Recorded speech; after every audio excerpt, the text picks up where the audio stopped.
Ethan and Amelia, or Mia as everyone lovingly called her, were the perfect reflection of New York City's dazzling world. Ethan, the charismatic founder of his tech startup InnovateX, was the rising star of Silicon Alley. Mia, a talented chef, had put her own dreams on hold for Ethan's ambitions. She had invested everything, her entire inheritance and her career, into Ethan's company, believing they were building an empire together.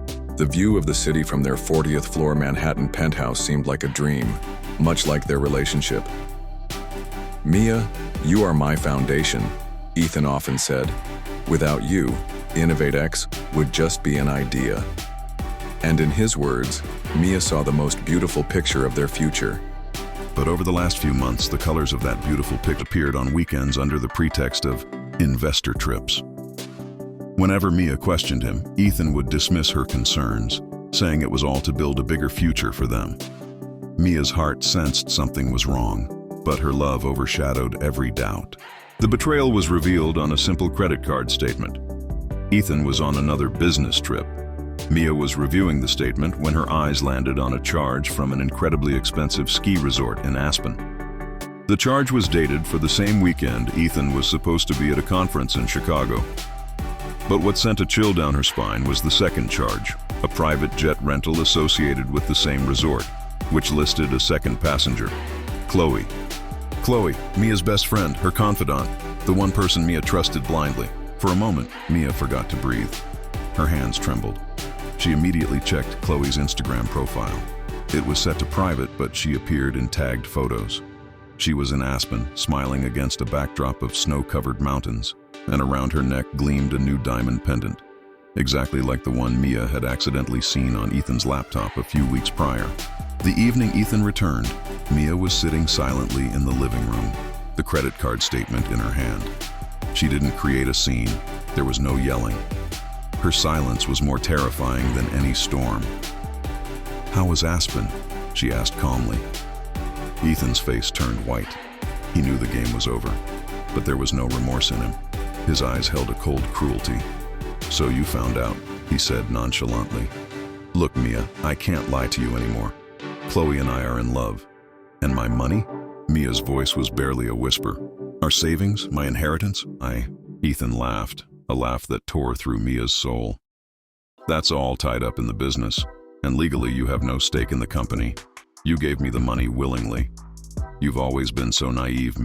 This world doesn't run on emotions. It runs on her money, her self-respect. Everything was stripped away." Ethan and Chloe made their relationship public, becoming the new power couple of the tech world. That night, lying on the couch in a friend's small Brooklyn apartment, Mia had no more tears to cry. In their place was a fire ignited from the broken pieces of her heart. This wasn't just a divorce. It was the assassination of her soul. She made a vow.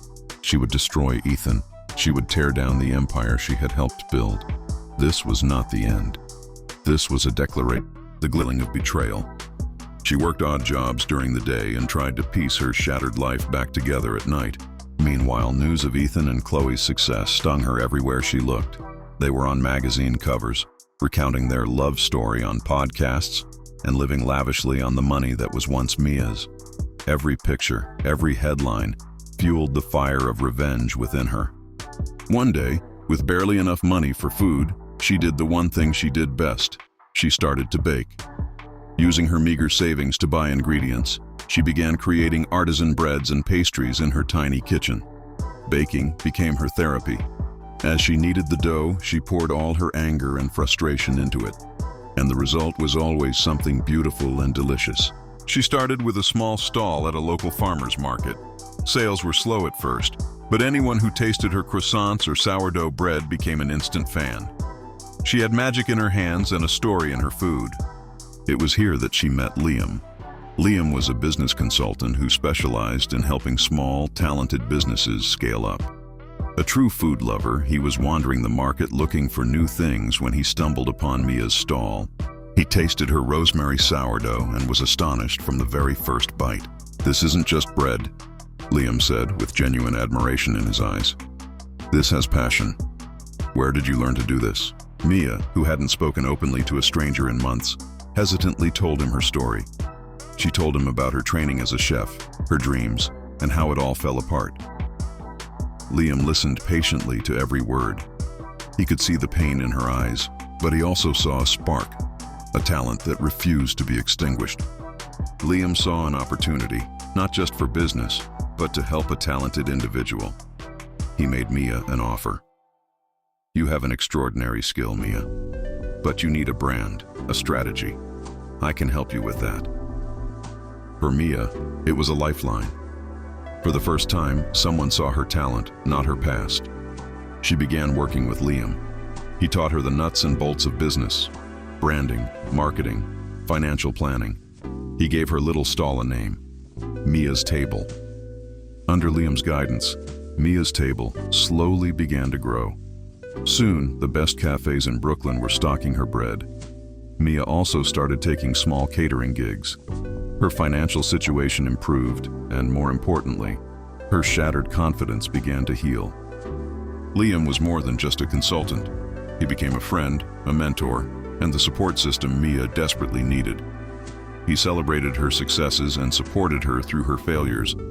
Mia found herself learning to trust again. She was no longer the weak, broken woman Ethan had left behind. She was an entrepreneur, building her own identity through her hard work and skill. And as the name Mia's Table grew, so did Mia's resolve. She now had not only the motive, but also the means. She knew it was time to set the chessboard, and this time, she would be the queen. Mia's Table was no longer just a stall at a farmer's market. It had become a rising brand in New York's food scene. Known for its quality and unique offerings, Mia had leased a commercial kitchen and hired a small team of caterers. She was now catering small, exclusive events across the city. Her success was quiet but steady. This success gave her the platform she needed. She now had access to the corridors where people like Ethan operated. But this time, she was entering not as a victim, but as a service provider, a role that allowed her to see and hear everything without drawing any attention to herself. Liam, who had become her business partner and closest confidant, could see this double life she was leading. He admired her passion for Mia's Table, but he worried about the fire of revenge still smoldering in her heart. One night after a successful event, as they sat exhausted in their kitchen, Liam finally asked, "What you're doing is amazing, Mia. Isn't this enough? Forget him and move on. Revenge won't give you the peace you're looking for." Mia looked up from her coffee and met Liam's gaze. For a moment, her eyes softened. With Liam, she felt safe, and something more than respect was beginning to grow in her heart for him. "This isn't just for my peace, Liam," she said with determination. "He didn't just betray me, he defrauded investors. His success is built on a foundation of lies. I want to bring that foundation down. This is about showing him that you can't always stay on top by trampling over people." Mia had already set her plan in motion. She had hired a forensic accountant who was discreetly investigating the finances of InnovateX. During her catering events, she would make small talk with Ethan's former employees and disgruntled investors, gathering pieces of information. Soon, a horrifying picture emerged. Ethan was running a classic Ponzi scheme. He was using money from new investors to pay off old ones and to fund his and Chloe's extravagant lifestyle. The company was hollow from the inside. The most crucial part of her plan involved Chloe. Mia knew Chloe's loyalty was only to money and status. Mia had an old friend, an actor, pose as a wealthy European investor to meet Chloe. The plan worked. Chloe, always looking for a better deal, was quickly charmed by this new, wealthy man. She began gathering confidential financial documents from Ethan as an insurance policy, hoping to use them to start a new life with her new lover. Throughout this process, Mia was walking a tightrope. On one side was her flourishing business and a budding relationship with Liam, pulling her toward a happy future. On the other was the darkness of her past and her intense desire for revenge. Sometimes she felt she was becoming just like Ethan, calculating, manipulative. But then she would remember the night she was left with nothing, and her resolve would harden. She prepared the final stage of her plan. It wasn't just about ruining Ethan financially. It was about public humiliation. She wanted to break him on the very stage where he presented himself as a god. And for that, she chose the perfect venue. InnovateX's annual flagship event, InnovateX Con. It was the stage where Ethan showed the world his success, and Mia decided it would be the stage where the world would see his truth. InnovateX Con was the premier event in the tech world. Investors, journalists, and the biggest names in the industry gathered, waiting for Ethan's next big announcement. This year's event was grander than ever, and the irony was that the catering contract for this lavish affair had been awarded to the city's most sought-after catering company, Mia's Table. Ethan, blinded by his own arrogance, never bothered to find out who was behind Mia's Table. To him, it was just another vendor. Mia and her team worked with impeccable professionalism, managing every detail. No one had a clue that the hands serving delicious appetizers and champagne were orchestrating a storm. On the night of the event, the hall was packed. Mia watched everything from backstage, her heart pounding. Liam stood beside her, holding her hand, giving her his silent support. "There's still time, Mia," he whispered. "We can just walk away." Mia looked at him and smiled faintly. "The show has just begun, Liam." Ethan took the stage to thunderous applause. He began his speech with his signature charismatic smile, talking about innovation and the future. He was at the pinnacle of his success, the king of a world he had built. "And now," he announced, "I will show you the future of InnovateX." He pressed a button on the remote. But the giant screen behind him didn't play a video of the company's new product. Instead, the screen first displayed a bank statement, a multi-million-dollar transfer to Ethan's private Cayman Islands account. Then, emails between Ethan and Chloe appeared, detailing their plan to defraud investors. This was followed by video testimonials from the small investors Ethan had ruined. A wave of confusion, then hushed whispers, and finally, an uproar swept through the hall. Ethan's face turned pale with terror. He frantically yelled at the tech crew, "What is this nonsense? Shut it down!" But it was too late. Mia had ensured this technical glitch could not be stopped. Just before the event, she had leaked all the evidence she'd gathered from Chloe to a prominent tech journalist who was sitting in the audience, live tweeting the entire implosion. Within minutes, Dar's Ethan fraud was trending on Twitter. Ethan's speech turned into a portrait of shock. His mask of confidence shattered. He stood on the stage alone, exposed and vulnerable. The audience that had been applauding him minutes ago was now looking at him with disgust. Just then, the rear doors of the hall opened, and agents from the SEC and the police entered. Mia's lawyer had already tipped them off. As the agents walked onto the stage to handcuff Ethan, his eyes scanned the crowd and locked onto Mia, who was standing at the back. For a moment, their eyes met. Ethan's were filled with disbelief, hatred, and defeat. And Mia's, there was no joy, no triumph, just a calm, cold satisfaction. The power game was over. The queen he had removed from the board had returned to declare checkmate. Ethan's empire, his reputation, his freedom. Everything collapsed in a single night.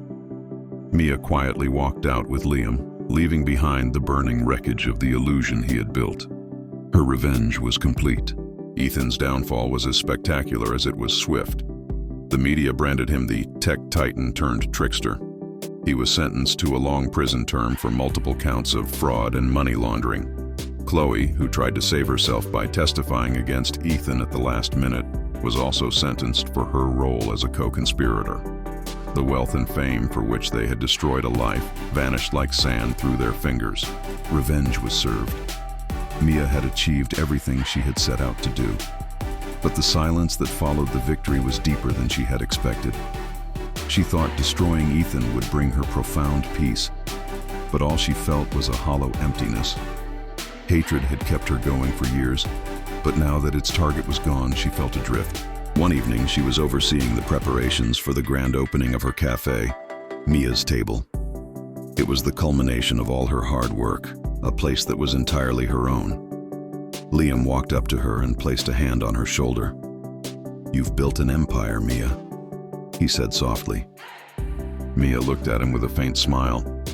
"And I destroyed one." "That wasn't your real revenge, Mia," Liam explained. Destroying him was just the closing of a chapter. This cafe, this brand, your success, this is your real revenge. Living a life so well that no one can take it away from you. There was truth in Liam's words. Mia looked around at the smiling faces of her staff, the aroma of her creations, the warmth of the space she had built. She realized her true victory wasn't in Ethan's defeat, but in her own creation. She had channeled the energy from her hatred into building something beautiful.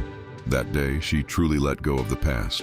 She forgave Ethan, not for him, but for herself. Forgiveness freed her from the burden of hate. The opening of Mia's table was a huge success. It quickly became one of New York's most beloved spots. Mia used her story to inspire other women. She started a foundation to help women who had faced financial or emotional betrayal, providing them with mentorship and seed funding to start their own businesses. Her relationship with Liam also deepened over time. They were not just business partners, they were life partners. He had seen her at her worst and had helped build her up to her best. Their love was built on respect, trust, and shared dreams. A year later, Mia received an award as one of the city's most influential entrepreneurs.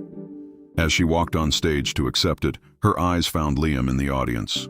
In his eyes was the same admiration she had seen at the farmer's market for the first time. In that moment, Mia knew she had truly won. She was no longer the victim of someone's betrayal. She was the author of her own story. Her story had started with revenge, but it ended with a success so sweet, she had baked it herself. The best revenge, she had learned, is a life well lived, and her life was now finally delicious.